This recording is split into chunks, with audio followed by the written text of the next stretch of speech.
Good morning friends. हम लोगों का लक्ष्य क्या है कि 66वीं बीपीएससी में कितना नंबर लाना है प्री में, तो 110 से ज़्यादा, यानी अब की बार 110 पार।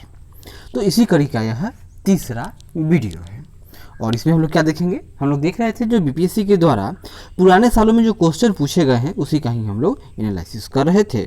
इससे पहले हम लोग प्राचीन काल का देख चुके हैं, थोड़ा सा 2-4 क्वेश्चन छूटा हुआ है वह भी देखेंगे और उसके बाद आज हम लोग मध्यकाल से जितने भी क्वेश्चन आए हुए हैं बीपीएससी के द्वारा अब तक पूछे गए हैं उन सब के बारे में जानेंगे। तो यहाँ देखिए, जो संगम साहित्य या जो संगम काल है उसमें किसका उल्लेख नहीं है, तो इसमें कदम्ब राजवंश का उल्लेख नहीं है, यानी चेर, चोल और पांड्यों का वर्णन मिलता है। संगम युग में उरेयूर किस लिए विख्यात था, तो यह कपास के व्यापार का महत्वपूर्ण केंद्र था। कौन, तो उरेयूर। और यह क्या था, तो यह संगम कालीन चोलों की राजधानी थी। चोल यानी कौन चोल, चोल 2 चोल हैं, एक प्राचीन चोल और एक ये यानी संगम कालीन चोल, और दूसरा चोल होता है जो मध्यकाल में आपको पढ़ने को मिलता है। तो यह प्राचीन चोल की बात हो रही है। उन लोगों का राजधानी कहाँ था, तो उरेयूर, और यह कारी एवं वारानम नामों से भी प्रसिद्ध था। संगम युग में उरेयूर कपास तथा सूती वस्त्रों का बहुत बड़ा केंद्र था। और मुद्रा राक्षस का लेखक निम्न में से कौन है, तो मुद्रा राक्षस का लेखक उनका नाम था विशाख दत्त। और इसमें आपको क्या मिलेगा, तो चंद्रगुप्त मौर्य, यानी मुख्य रूप से मौर्य काल और मौर्य में किसका, तो चंद्रगुप्त मौर्य के जीवन पर प्रकाश डाला गया है। इसमें चंद्रगुप्त मौर्य को बिरसल और कुलहीन कहा गया है। वही ढूंढीराज ने मुद्रा राक्षस पर टीका लिखी है। पृथ्वीराज रासो के लेखक, तो यह चंद्र का नाम क्या है, चंद्रप्रदायी, और यह पृथ्वीराज ठौर यानी राय पिथौरा के दरबारी कवि थे और इन्होंने लिखा पृथ्वीराज रासो। स्वप्नवास दत्ता के लेखक, तो उनका नाम है भास महोदय। इन्होंने 13 नाटक लिखे हैं और इनके 13 नाटक कौन कौन हैं, याद कर लीजिए। इतना सब किसका नाम है, तो ये 13 नाटक भास महोदय ने लिखा है। और कुमार संभव महाकाव्य किस कवि ने लिखा, तो कुमार संभव के रचनाकार कौन है, तो कालिदास। तो कुमार संभव महाकाव्य की रचना महाकवि कालिदास ने की थी। इसमें 17 सर्ग हैं जिनमें प्रकृति चित्रण और कार्तिकेय की जन्म कथा वर्णित है। आगे देखते हैं, उस स्रोत का नाम बतलाएं जो प्राचीन भारत के व्यापारिक मार्गों पर मौन है, यानी जो साहित्य है उसमें प्राचीन भारत के जो व्यापारिक मार्ग है उसके बारे में कुछ न बोला गया है। तो कौन है, तो वह है मिलिंदो पन्हो। तो पाली भाषा में यह लिखा गया है। इसमें बौद्ध भिक्षु नागसेन द्वारा लिखित, यह बौद्ध भिक्षु किसने लिखा, नागसेन। इसमें क्या है, तो मिलिंदो पन्हो में नागसेन और हिंद यवन शासक मिनांडर कहीं लिखा मिलेगा आपको के बीच वार्तालाप का वर्णन है।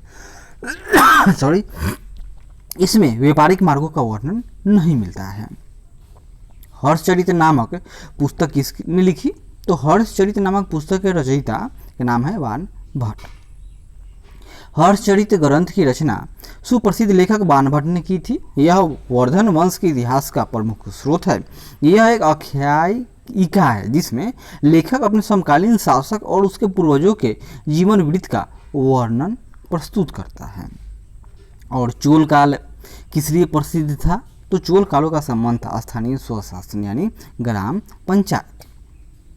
तो चोल काल की सबसे उल्लेखनीय विशेषता स्वायत्त शासी ग्रामीण संस्थाओं के संचालन में परिलक्षित होती है। ग्राम पंचायत चोल काल में प्रसिद्ध था। उत्तर मेरू से प्राप्त अभिलेख से ग्राम सभा के कार्यों आदि का विस्तृत वर्णन प्राप्त होता है।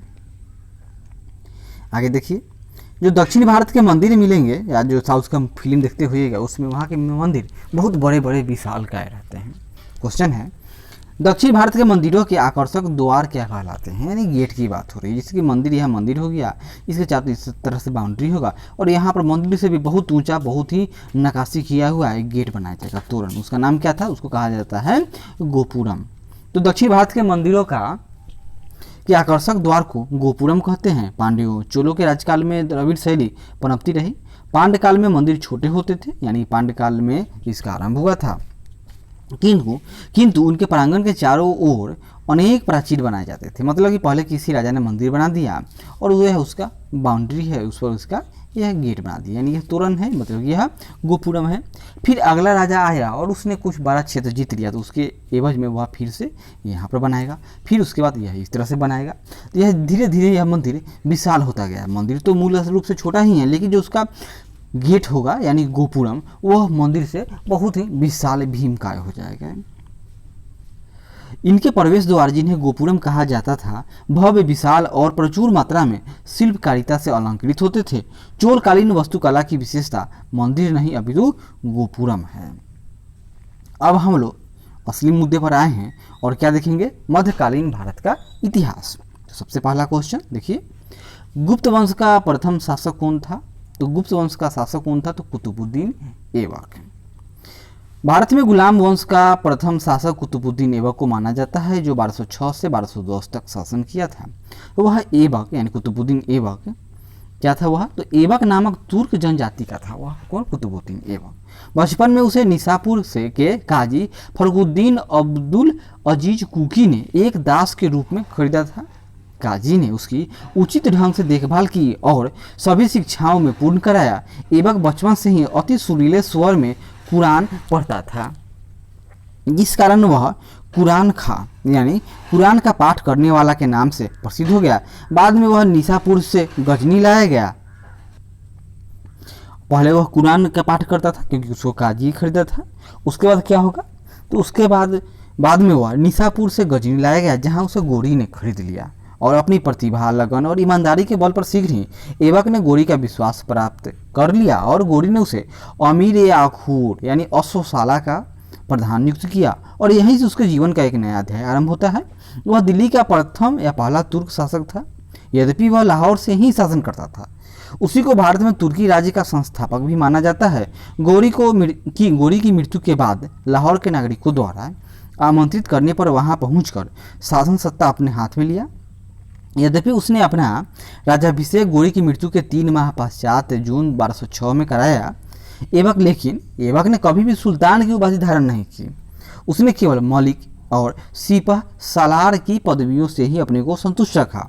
गोरी के उत्तराधिकारी गैसुद्दीन द्वारा मुक्ति पत्र प्राप्त करने के बाद नियम पूर्वक 1208 में ऐबक को दासता से मुक्ति प्राप्त हुई। आगे देखिए, कुतुबुद्दीन ऐबक की राजधानी कहाँ थी? तो वह लाहौर से ही शासन करता था। 2.5 दिन का झोपड़ा क्या है? तो यह पहले मंदिर था, लेकिन इसको मस्जिद में कन्वर्ट कर दिया गया। तो किसने कन्वर्ट किया था? उनका नाम था क्या नाम था उनका? देखिए 1 मिनट, कहाँ गया? यह कुतुबुद्दीन ऐबक के बारे में पहले पढ़ते हैं। तो अपनी उदारता के कारण कुतुबुद्दीन ऐबक इतना अधिक दान करता था कि उसे लाख बख्श यानी लाखों को दान देने वाले के नाम से पुकारा गया है। फरिश्ता ने लिखा है कि यदि व्यक्ति किसी की दानशीलता की प्रशंसा करते थे तो उसे अपने युग का ऐबक पुकारते थे। इसकी एक उपाधि कुरान खाते हम लोग पढ़ चुके हैं। ऐबक को साहित्य से भी प्रेम था और स्थापत्य कला में भी रुचि थी। तत्कालीन विद्वान हसन निजामी और फख्र-ए-मुदब्बिर को उसका संरक्षण प्राप्त था। यानी इनके समय विद्वान कौन? तो हसन निजामी और फख्र-ए-मुदब्बिर, ये सब कब थे? तो कुतुबुद्दीन ऐबक के दरबार में रहते थे। उन्होंने ऐबक को अपने ग्रंथ समर्पित किए थे। हसन निजामी ने ताज-उल-मासीर की रचना की। कौन? तो हसन निजामी ताज-उल-मासीर की रचना की। कुतुबुद्दीन ऐबक ने क्या किया? तो दिल्ली में कुव्वत-उल-इस्लाम और अजमेर में 2.5 दिन का झोपड़ा नामक मस्जिदों का निर्माण करवाया था। उसने दिल्ली में स्थित कुतुब मीनार का निर्माण आरंभ किया, लेकिन बाद में जिसे इल्तुतमिश ने पूरा करवाया था। भारत में चौथा क्वेश्चन, भारत में मोहम्मद गौरी ने किसको प्रथम अख्ता प्रदान किया था? कौन? तो मोहम्मद गौरी। इनका गवर्नर कौन हुआ? तो कुतुबुद्दीन ऐबक की बात हो रही है। तो गौरी की विजयों के बाद शीघ्र ही उत्तर भारत में अख्ता प्रथा स्थापित हो गई, या कहीं इसको इक्ता लिखता है। गोर के मोहम्मद शाम यानी मोहम्मद गौरी ने, मोहम्मद गौरी कहाँ का था? गोर का शासक था, ने कुतुबुद्दीन ऐबक को 1191 ईस्वी में हांसी इक्ता यानी प्रांत प्रदान किया। 1192 में तराइन के द्वितीय युद्ध में उसने महत्वपूर्ण भूमिका निभाई। उसके कार्यों से प्रसन्न होकर गौरी ने उसे क्रमशः कुहराम और समाना का प्रशासक नियुक्त किया। वस्तुतः 1192 से 1206 तक उसने गौरी के प्रतिनिधि के रूप में उत्तरी भारत के विजित भागों पर का प्रशासन संभाला। इस अवधि में ऐबक ने उत्तरी भारत में तुर्की शक्ति का विस्तार भी किया था, किसकी बात हो रही है? तो कुतुबुद्दीन ऐबक की। बिहार का प्रथम मुस्लिम विजेता कौन था? तो नाम क्या है उसका? बख्तियार खिलजी। तो मोहम्मद गौरी के एक साधारण दास, क्या नाम था? इख्तियारुद्दीन मोहम्मद बिन बख्तियार खिलजी ने 1202 ईस्वी तक बिहार की विजय की तथा नालंदा एवं विक्रमशिला बिहार को तहस नहस कर राजधानी उदंतपुरी पर कब्जा कर लिया। और उसने 1204 से 5 ईस्वी में बंगाल पर आक्रमण किया। उस समय वहाँ का शासक लक्ष्मण सेन था, वह जो बिना युद्ध किए ही भाग गया। तुर्की सेना ने राजधानी नदिया में प्रवेश कर बुरी तरह लूटपाट की और राजा की अनुपस्थिति में नगर ने आत्मसमर्पण कर दिया। लक्ष्मण सेन ने भागकर दक्षिण बंगाल में शरण ली और वहीं कुछ समय तक शासन करता रहा। प्रसिद्ध पर्शियन इतिहासकार मिन्हाज उद्दीन सिराज ने अपनी पुस्तक तबकात ए नासरी, पर्शियन मतलब ईरान की बात हो रही है, पर्सिया, क्या लिखा इन्होंने? मिन्हाजुद्दीन सिराज ने अपनी पुस्तक तबकात ई नासरी में बिहार में उसके हमलों के बारे में विस्तार से चर्चा या विस्तार से उसका वर्णन किया गया है। बिहार पर बख्तियार खिलजी के हमले का पहला विवरण कहाँ से प्राप्त होगा? कौन देगा? तो क्या नाम है उसका? तो तबकात ई नासरी की रचयिता कौन है? मिन्हाज उस सिराज। कौन है? तबकात ई नासरी, इसके रचनाकार मिन्हाज उस सिराज। नाम इनका देखिए, मिन्हाज उद्दीन सिराज। नालंदा बिहार का विध्वंस किसने किया? तो नालंदा यूनिवर्सिटी हो या विश्वविद्यालय हो या बिहार कहिए उसको, चाहे उदंतपुरी, सबका नाश किसने किया था? तो यही बख्तियार खिलजी ने सबको जला डाला। इल्तुतमिश ने बिहार में अपना प्रथम सूबेदार नियुक्त किया था। तो किसको? तो नाम था उसका मलिक जानी को नियुक्त किया था। 1225 में इल्तुतमिश ने बिहार शरीफ एवं रार पर अधिकार कर राजमहल की पहाड़ियों में तेलियागढ़ी के समीप हिसामुद्दीन एवाज को पराजित किया। एवाज ने इल्तुतमिश की अधीनता स्वीकार कर ली। इल्तुतमिश ने एवाज के स्थान पर मलिक जानी को बिहार का सूबेदार नियुक्त किया था। वह प्रथम मुस्लिम शासक कौन था जिसने शासन के सिद्धांत यानी थ्योरी ऑफ किंगशिप को राजाओं की ईश्वरीय अधिकार सिद्धांत यानी थ्योरी ऑफ डिवाइन राइट के समान प्रतिपादित किया था? यानी राजत्व का सिद्धांत किसने प्रतिपादित किया था? तो यह नाम है बलबन का। बलबन ने ही रक्त और लौह की नीति का भी प्रतिपादन किया था। यानी कि राजा मतलब क्या? यह अल्लाह का प्रतिनिधि है, उसका छाया है। बलबन प्रथम मुस्लिम शासक था जिसने शासन के सिद्धांत को राजाओं की ईश्वरीय अधिकार सिद्धांत के समान प्रतिपादित किया तथा इसके अनुसार सुल्तान पृथ्वी पर ईश्वर का प्रतिनिधि यानी निवायत एक खुदाई है और उसका स्थान पैगम्बर के पश्चात है। राजा क्या है? तो जिले अल्लाह या जिले इल्लाह अथवा अर्थात ईश्वर का प्रतिबिंब है। मतलब जो भगवान की या जो अल्लाह की स्थिति मतलब सम्मान है, उतना ही सम्मान राजा को मिलना चाहिए। उसके ने पुत्र बुगारा खां से कहा था। कौन? तो बलबन ने क्या कहा कि सुल्तान का पद निरंकुशता का सजीव प्रतीक है। यानी कि जो राजा है यानी सुल्तान, उससे ऊपर कोई नहीं है। सबसे सर्वोच्च, सबसे सुप्रीम, सबसे अल्टीमेट अथॉरिटी कौन है? तो सुल्तान है। जब उसने राजत्व प्राप्त किया तो वह शरीयतों के नियमों और आदेशों से पूर्णतः स्वतंत्र था। यह बर्नी का कथन है। तो बर्नी ने किस सुल्तान के बारे में इस तरह की बातें कही हैं? तो अलाउद्दीन खिलजी के बारे में। जियाउद्दीन बर्नी ने उत्कथन अलाउद्दीन खिलजी के लिए कहा। अलाउद्दीन खिलजी दिल्ली का पहला सुल्तान था जिसने धर्म पर राज्य का नियंत्रण स्थापित किया। यानी कि अब पहले धर्म हावी था, अलाउद्दीन खिलजी के समय धर्म पर जो राजनीति है यानी राज्य है, सरकार है, वह हावी हो गया। इस संदर्भ में अपनी नीति की व्याख्या करते हुए वह स्वयं कहता है कि मैं नहीं जानता हूँ कि कानून की दृष्टि में क्या उचित है और क्या अनुचित है। कानून मतलब क्या? शरीयत।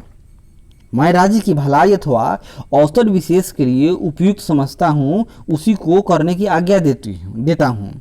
अंतिम न्याय के दिन मेरा क्या होगा मैं नहीं जानता। यानी कि जब यह अल्लाह के सामने जाएगा तो उस समय इसका क्या होगा इसको नहीं पता है। वह क्या करेंगे? और वो जो अल्लाह है, जो पैगम्बर है, उसको फूल माला चढ़ाएंगे या कांटे भरे सूल पर बैठाएंगे, उसको नहीं पता है। अलाउद्दीन ने राजपद के विषय में बलबन के विचार को पुनर्जीवित किया। वह राजा की सार्वभौमिकता में विश्वास रखता था जो पृथ्वी पर ईश्वर का प्रतिनिधि मात्र है। उसने अपनी शक्ति की वृद्धि के लिए विषय में खलीफा की अनुमति लेना आवश्यक नहीं समझा। इसलिए उसने खलीफा से अपने पद की मान्यता प्राप्त करने के संबंध में कोई याचना नहीं की। उसने अपने आप को यामीन उस खिलाफत नासिरी अमीर उल मुमानीन बताया था।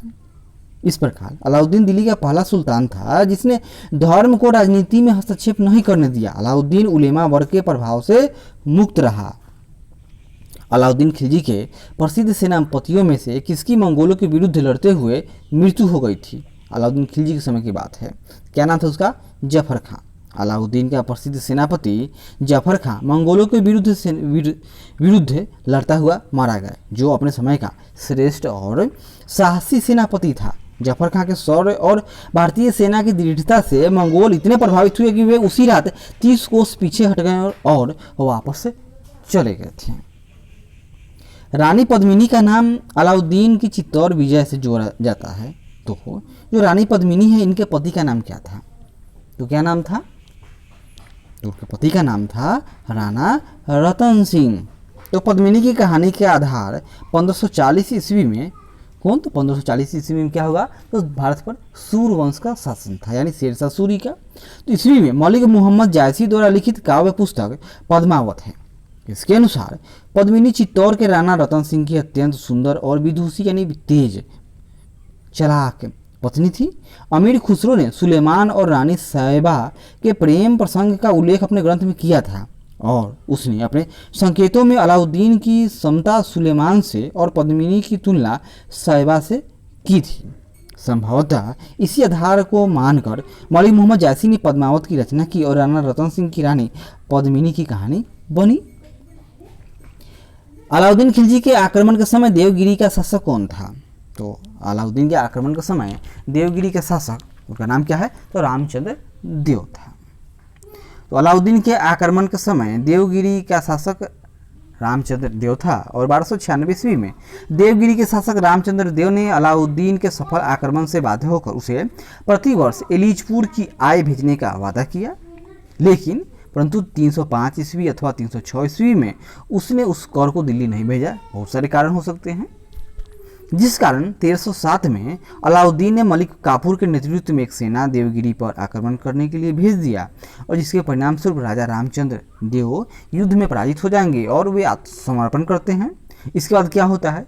यह दिल्ली में इनको अलाउद्दीन खिलजी पकड़ कर रखने लगता है, लेकिन अलाउद्दीन खिलजी 1 साल तक रखेगा और फिर बहुत सारे पैसा लेकर, यानी बताए होंगे कि भाई हमें पैसा नहीं थे इसलिए न भेजे हैं, अतः पुनः इनकी जागीर वापस कर दी गई। किस सुल्तान के काल में खालिसा भूमि अधिक पैमाने में विकसित हुई थी? यह काल है अलाउद्दीन खिलजी का समय है। तो अलाउद्दीन की राजस्व और लगान व्यवस्था का मुख्य उद्देश्य एक शक्तिशाली और निरंकुश राज्य की स्थापना करना था। उसने उन सभी व्यक्तियों से भूमि छीन ली जिन्हें वह मिल्क यानी राज्य द्वारा प्रदत्त संपत्ति, इनाम, ईदरात, पेंशनें तथा वक्फ यानी धर्मार्थ प्रदान हुई भूमि थी। मतलब क्या? मिल्क मतलब राज्य द्वारा प्रदत्त भूमि, किसको प्रदत्त संपत्ति, इनाम, ईदरात या पेंशनें, यानी कि यह किसी व्यक्ति की योग्यता के आधार पर दिया जाएगा। वक्फ यानी धर्म के प्रचार के लिए दिया गया संपत्ति यानी जमीन का टुकड़ा।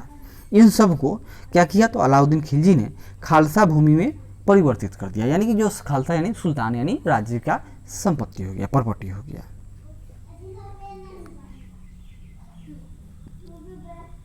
अलाई दरवाजा का निर्माण किस सुल्तान ने करवाया था? तो अलाई दरवाजा का निर्माण अलाउद्दीन खिलजी ने करवाया। अलाई दरवाजा का निर्माण सुल्तान अलाउद्दीन खिलजी ने कुतुब मीनार के निकट करवाया। इसका निर्माण लाल पत्थरों तथा संगमरमर के द्वारा हुआ माना जाता है। यह 1311 ईस्वी में बनकर तैयार हुआ। इल्तुतमिश के मकबरे की तरह इसमें एक चौकोर बड़ा कमरा है जिसकी छत पर एक गुंबद है और इसकी चारों दीवारों में एक मेहराबदार प्रवेश है। मेहराबदार यानी क्या? पहले भारत के जो मंदिर थे उसमें ऐसे गेट होते थे, लेकिन मेहराबदार यह मतलब क्या कि बाद में अब इस तरह से उसमें बनाए, इसी को मेहराब कहते हैं। दिल्ली के किस सुल्तान ने सबसे ज़्यादा नहरों का निर्माण करवाया था? तो यह नाम है फिरोज शाह तुगलक का। तो फिरोज शाह तुगलक का शासनकाल भारत में नहरों के सबसे बड़े जाल का निर्माण कराने के कारण प्रसिद्ध रहा। सिंचाई की सुविधा के लिए उसने 5 बड़ी नहरों का निर्माण कराया। फिरोज तुगलक उलेमा वर्ग की स्वीकृति के पश्चात हक ए सर्ब नामक सिंचाई कर लगाने वाला दिल्ली का प्रथम सुल्तान था। उसने किसानों को जो सिंचाई के लिए शाही नहरों यानी उन किसानों को जो सिंचाई के लिए शाही नहरों का पानी प्रयोग में भी लाते थे, अपनी पैदावार का 1/10 भाग सरकार को देना था। यानी कि अगर आप पानी नहर से ले रहे हैं तो आपको सरकार को, यानी उस समय के जो राजा है सुल्तान, उसको 1/10 भाग कर के रूप में देना होगा। यही सिंचाई कर था और इस सिंचाई कर का नाम क्या था? तो हक ए सर्ब नामक सिंचाई कर लगाया था। कौन? तो फिरोज शाह तुगलक। फिरोज तुगलक द्वारा स्थापित दार उल सफा क्या था? तो यह एक खैराती अस्पताल यानी सरकारी अस्पताल था। तो राज्य के खर्च पर हज की व्यवस्था करने वाला पहला भारतीय शासक फिरोज शाह तुगलक था। उसने दारुल सफा यानी नामक एक खैराती अस्पताल की स्थापना की। उसमें कुशल हकीम भी रखे जाते थे। निम्नलिखित में से किस सुल्तान ने बेरोजगारों को रोजगार दिलवाया? यह भी संबंध फिरोज शाह तुगलक से ही इसका भी संबंध है। तो फिरोज शाह तुगलक ने सामान्य लोगों की भलाई के लिए कुछ उपकार के कार्य किए, जैसे नियुक्ति के लिए एक दफ्तर यानी रोजगार दफ्तर खोलकर प्रत्येक मनुष्य के गुण एवं योग्यता की पूरी जांच पड़ताल के बाद यथासंभव अधिक से अधिक लोगों को नियुक्ति देकर उसने बेकारी की समस्या को हल करने का प्रयास किया था। निम्नलिखित में से किस सुल्तान के दरबार में सबसे अधिक गुलाम थे? तो अभी किसके समय? तो फिरोज तुगलक की बात हो रही है, यानी फिरोज शाह तुगलक। तो फिरोज शाह तुगलक को दासों का बहुत शौक था। उसके दासों की संख्या संभवतः 1,80,000 तक पहुंच गई थी। उनकी देखभाल के लिए एक पृथक विभाग यानी दीवान ए बंदगान का गठन किया गया था। उन दासों की शिक्षा का पूर्ण ध्यान रखा जाता था। प्रत्येक दास को 10 से 100 टंक की बीच वेतन मिलता था तथा कभी कभी जागीरें भी मिलती थी। फिरोज का यह शौक राज्य के लिए हानिकारक साबित हुआ। निम्नलिखित में से किस सुल्तान ने फलों की गुणवत्ता सुधारने के लिए उपाय किए थे? इसका भी कौन काम किया? तो यह भी फिरोज शाह तुगलक ने ही किया था। तो फिरोज शाह तुगलक ने बागवानी में अपनी अभिरुचि के कारण दिल्ली के निकट 1200 नए बाग लगवाए और अलाउद्दीन के 30 पुराने बागों को फिर से लगवाया था। कौन? तो फिरोज शाह तुगलक की बात हो रही है। फारसी यात्री अब्दुल रज्जाक भारत में किस राजा के शासनकाल में आया था? तो अब हम लोग दक्षिण भारत से कुछ क्वेश्चन देखते हैं। यह विजयनगर साम्राज्य से क्वेश्चन है। तो अब्दुल रज्जाक आया था तो किसके काल में? यह देवराय सेकेंड के काल में आया था। तो फारसी राजदूत, फारसी यानी फारस की खाड़ी, मतलब यह भी ईरान से ही संबंधित है। राजदूत अब्दुल रज्जाक संगम वंश के सबसे प्रतापी शासक देवराय II के कार्यकाल यानी 1422 से 1446 के शासनकाल में विजयनगर आया था। उसने अपने यात्रा वृत्तांत में, उसका नाम क्या है? सदाइन व मजम उल बहरीन, सदाइन व मजम उल बहरीन में देवराय II के शासनकाल का वर्णन किया है। तैमूर के आक्रमण के बाद भारत में किस वंश का राज स्थापित होता है? तो तैमूर के आक्रमण होगा उस समय क्या होगा? तो 1398 की बात है। तो इस भारत में सैयद वंश का राज स्थापित होगा। तो तैमूर का आक्रमण 1398 में होगा और इस समय तुगलक शासन कमजोर हो जाएगा और 1412 में नसीरुद्दीन की मृत्यु के साथ ही तुगलक वंश का अंत हो गया। 1413 में सरदारों ने दौलत खां को दिल्ली का सुल्तान चुना, परंतु उसे दौलत खां के सूबेदार खिजर खां ने पराजित कर दिया। वह तैमूर द्वारा नियुक्त लाहौर का सूबेदार था। कौन? तो खिजर खां। और तैमूर के आक्रमण के बाद 1414 ईस्वी में उसने दिल्ली पर अधिकार कर एक नए वंश सैयद वंश की नींव डाली थी। निम्नलिखित में से किस सुल्तान ने एक नगर बसाया? जहां अब आगरा है, मैंने आगरा को किसने बसाया? Simple question. यह सिकंदर लोदी ने काम ऐसा किया था। तो 17 जुलाई 1489 को निजाम खां सुल्तान सिकंदर शाह के नाम से सिंहासन पर बैठा, यानी निजाम खां नाम है। अब ये सुल्तान बना तो क्या बना? सिकंदर शाह के नाम से सिंहासन पर बैठा और वह लोदी वंश का महानतम शासक था। 1504 में सिकंदर लोदी ने राजस्थान के शासकों पर नियंत्रण के उद्देश्य से यमुना नदी के किनारे आगरा नामक नवीन नगर बसाया और उसे अपनी राजधानी बनाया। उसने कृषि और व्यापार की उन्नति के लिए प्रयत्न किया। नाप का पैमाना उसका क्या था? याद कीजिए, गज सिकंदरी, जमीन नापने का एक पैमाना उसी के समय में आरंभ हुआ। उसने निर्धनों के लिए मुफ्त भोजन की व्यवस्था की। उसके समय में योग्य व्यक्तियों की एक सूची बनाकर प्रत्येक 6 माह पश्चात उसके सामने प्रस्तुत की जाती थी। वह शिक्षित और विद्वान था। उसके स्वयं के आदेश से एक आयुर्वेदिक ग्रंथ का फारसी में अनुवाद किया गया, यानी वह अपने को स्वयं आदेश दिया, और इसका नाम था फरहंगे सिकंदरी रखा, यानी उसने लिखा था खुद। उसके समय में गायन विद्या का एक श्रेष्ठ केंद्र लजत ए सिकंदर शाही की रचना हुई थी। सिकंदर लोदी शहनाई सुनने का बहुत शौकीन था। वह गुल रुखी उपनाम से कविताएं लिखता था, यानी कि उसने गुल रुखी को आदेश दिया, और गुल रुखी ने क्या किया, तो गुल रुखी ने फिर फरहंगे सिकंदरी नाम से एक आयुर्वेदिक ग्रंथ का फारसी में अनुवाद किया। आगे देखिए, विजयनगर के उस पहले शासक की पहचान कर जिसने बहमनियों से गोवा छीन लिया था, तो उसका नाम क्या था, उसका नाम था हरिहर सेकेंड। तो 1377 ईस्वी में बुक्का की मृत्यु के पश्चात उसका पुत्र हरिहर द्वितीय सिंहासन पर बैठा। उसने महाराजा धीराज की उपाधि ग्रहण की। उसने कनारा, मैसूर, तिरुचिन्नापल्ली, कांची आदि प्रदेशों को जीता और श्रीलंका के राजा से राजस्व वसूल किया। बहमनी राज्य से भी उसका संघर्ष हुआ। 1377 ईस्वी में सुल्तान मुजाहिद ने उसके राज्य पर आक्रमण किया, किंतु सफल न हुआ। हरिहर सेकेंड की सबसे बड़ी सफलता पश्चिम में बहमनी राज्य से बेलगांव व गोवा छीनना था। वह शिव यानी विरूपाक्ष का उपासक था। कौन, तो हरिहर सेकेंड की बात हो रही है। आगे देखते हैं, विजयनगर के राजा कृष्णदेव राय ने गोलकुंडा का युद्ध किस राजा के साथ लड़ा था, यानी विजयनगर के राजा क्या नाम था, कृष्णदेव राय ने गोलकुंडा के राज का युद्ध किस राजा यानी किस सुल्तान के साथ लड़ा, तो गोलकुंडा के राजा का नाम था कुली कुतुब शाह। तो विजयनगर के राजा कृष्णदेव राय ने गोलकुंडा का युद्ध गोलकुंडा के सुल्तान कुली कुतुब शाह के साथ लड़ा था। गोलकुंडा में कुतुब शाही वंश की स्थापना कुली कुतुब शाह ने की थी। जब कृष्णदेव राय उड़ीसा के साथ युद्ध में व्यस्त था, तब कुतुब शाह ने विजयनगर की सीमा पर स्थित पांगल और गुंटूर के दुर्ग पर आक्रमण किया तथा वारंगल, कोडिबिंदु आदि के किले जीत लिए। इसके पश्चात उसने विजयनगर पर आक्रमण करने का प्रयास किया। कृष्णदेव राय और कुतुब शाह के बीच संघर्ष हुआ और इसमें क्या हुआ कि कुतुब शाही सेना पराजित हो गई। विजयनगर साम्राज्य के वित्तीय व्यवस्था की मुख्य विशेषता क्या थी, तो भूमिकर, सिंपल सी बात है। तो विजयनगर साम्राज्य को विभिन्न स्रोतों से आय प्राप्त होती थी, जैसे भू राजस्व, संपत्ति कर, व्यापारिक कर, व्यवसायिक कर, उद्योगों पर लगाए जाने वाले कर, सामाजिक और सामुदायिक कर तथा अपराधों के लिए आरोपित और से दंड। भूमि की भली भांति सर्वेक्षण किया जाता था और उपज का 1/6 भाग भूमि कर के रूप में वसूल किया जाता था। शिष्ट यानी भूमिकर नामक कर राज्य की आय का प्रमुख स्रोत था। केंद्रीय राजस्व विभाग को 58 यानी अस्थवन या अथवन कहा गया है, यानी जो राजस्व विभाग था उसको क्या कहा गया है, अस्थवन या अथवन या 58 यह राजस्व विभाग। शिष्ट यह भूमि कर था।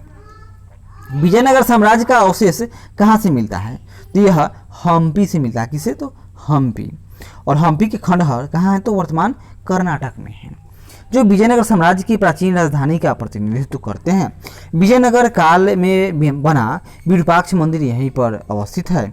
हम्पी यूनेस्को की विश्व विरासत स्थलों की सूची में सम्मिलित है। और क्वेश्चन आता है कि हम्पी किस नदी के तट पर है, तो यह तुंगभद्रा नदी के किनारे स्थित है। दीवाने अर्ज विभाग का संबंध किससे, बताइए, शाही पत्राचार, विदेश विभाग या रक्षा विभाग या वित्त विभाग। तो जो दीवाने अर्ज है यह रक्षा विभाग से संबंधित है। दीवाने आरिज अथवा आरिज मुमालिक यह सल्तनत काल में सैन्य विभाग, यानी दीवाने आरिज या आरिज मुमालिक सैन्य विभाग। आरिज मुमालिक का विभाग ही दीवाने अर्ज कहलाता था और इस विभाग की स्थापना बलबन ने की थी। शिवाजी की राजधानी कहाँ थी, शिवाजी ने अपना राजधानी रायगढ़ में बनाया था। तो 1674 ईस्वी में शिवाजी ने अपना राज्याभिषेक कराया तथा छत्रपति की उपाधि धारण की एवं रायगढ़ को अपनी राजधानी बनाया। उस युग के महान विद्वान बनारस के पंडित विश्वेश्वर उर्फ गंगा भट्ट ने उन्हें क्षत्रिय घोषित करते हुए उनका राज्याभिषेक कराया था।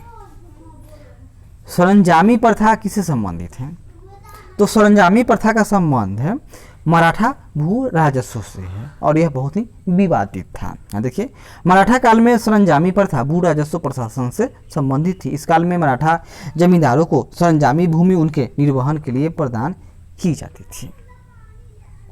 बहमानी राज्य का संस्थापक कौन था? उसका नाम क्या था? हसन गंगू। तो है नहीं, उसका पूरा नाम यहाँ देखिए, अलाउद्दीन हसन बहमन शाह, यही बहमानी राज्य का संस्थापक था। यहाँ देखिए, दक्कन के अमीरान ए सदाह, क्या नाम है? दक्कन के अमीरान ए सदाह के विरोध के फलस्वरूप मोहम्मद बिन तुगलक के शासनकाल के अंतिम दिनों में बहमानी साम्राज्य की स्थापना होती है। जफर खां, यानी जो पहले नाम से उसका हसन गंगू नामक एक सरदार ने अलाउद्दीन हसन बहमन शाह की उपाधि धारण करके 1347 ईस्वी में सिंहासन नारूढ़ हुआ, यानी सत्ता पर काबिज हुआ और बहमानी साम्राज्य की नींव डाली। उसने गुलबर्गा को अपने नव संस्थापित साम्राज्य की राजधानी बनाया तथा उसका नाम अहसानाबाद रखा, यानी गुलबर्गा का नाम क्या रखा उसने? अहसानाबाद। अपने साम्राज्य के शासन के लिए उसने इससे चारों तरफों अथवा प्रांतों में विभाजित किया और उसके प्रांत का नाम याद कीजिए, तरफ बराबर प्रांत। तो गुलबर्गा, दौलताबाद, बरार, बीदर, ये सब प्रांत थे और बाद में क्या होगा? ये सब अलग अलग हो जाएंगे। प्रत्येक प्रांत का एक शासक इसके अधीन था। गुलबर्गा का प्रांत सबसे महत्वपूर्ण था, इसमें बीजापुर भी सम्मिलित था। दक्षिण के हिंदू शासकों को उसने अपना अधीन किया और अपने अनुयायियों को पद और जागीर प्रदान करने की नई प्रथा आरंभ की। उसने हिंदुओं से जजिया न लेने का आदेश दिया था। आगे बढ़ते हैं।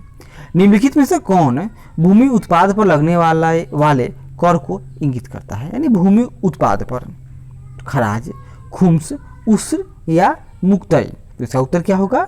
यानी 1, 3, 4 मतलब खराज, उस्र और मुक्तई, ये सब क्या है? ये सब भूमि उत्पाद पर लगने वाले कर हैं। देखिए, खराज, उस्र और मुक्ताई भूमि उत्पाद पर लगने वाले कर को इंगित करता है, जबकि खुम्स भूमि उत्पाद पर लगने वाला कर नहीं है।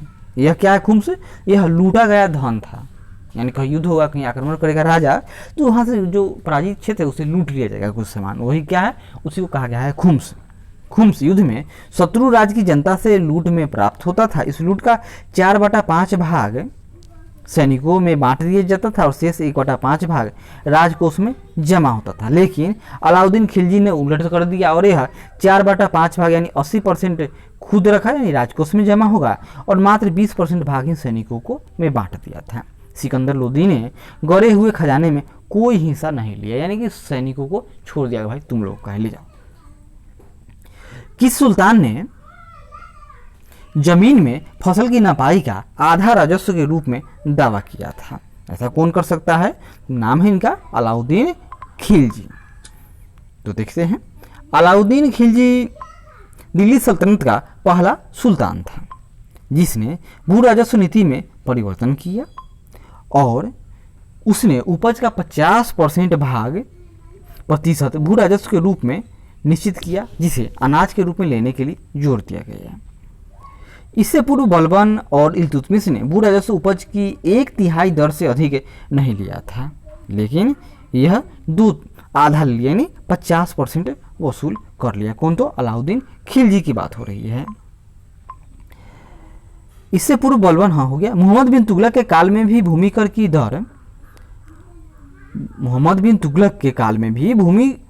की दर अलाउद्दीन खिलजी की भांति 50% ही थी, लेकिन जहां अलाउद्दीन खिलजी ने राजस्व निर्धारण भूमि पैमाइश के आधार पर किया, वहीं मोहम्मद बिन तुगलक ने बिना पैमाइश के अनुमान के आधार पर ही, पैमाइश न किया, सिंपल अनुमान लगा लिया और इसी अनुमान के आधार पर ही राजस्व निर्धारित कर दिया था। यद्यपि इस प्रश्न में तो विकल्प में केवल अलाउद्दीन खिलजी ही है, अतः क्या इसका उत्तर माना जाएगा? तो इसका उत्तर अलाउद्दीन खिलजी को माना जाएगा। आगे बढ़ते हैं, लेकिन इसमें तो विकल्प ई होना चाहिए था।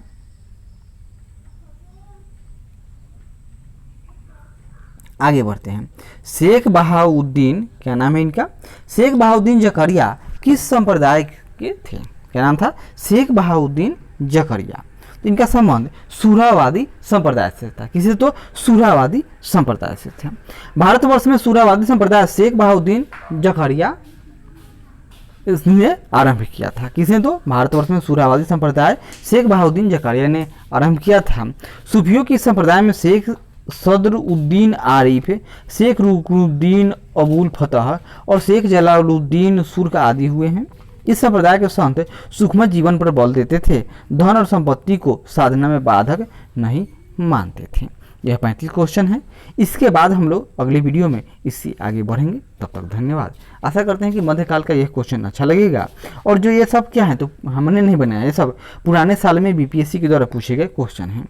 इन सबको पढ़िए और अब की बार 110 पार, ये हम लोग का नारा है। तब तक धन्यवाद।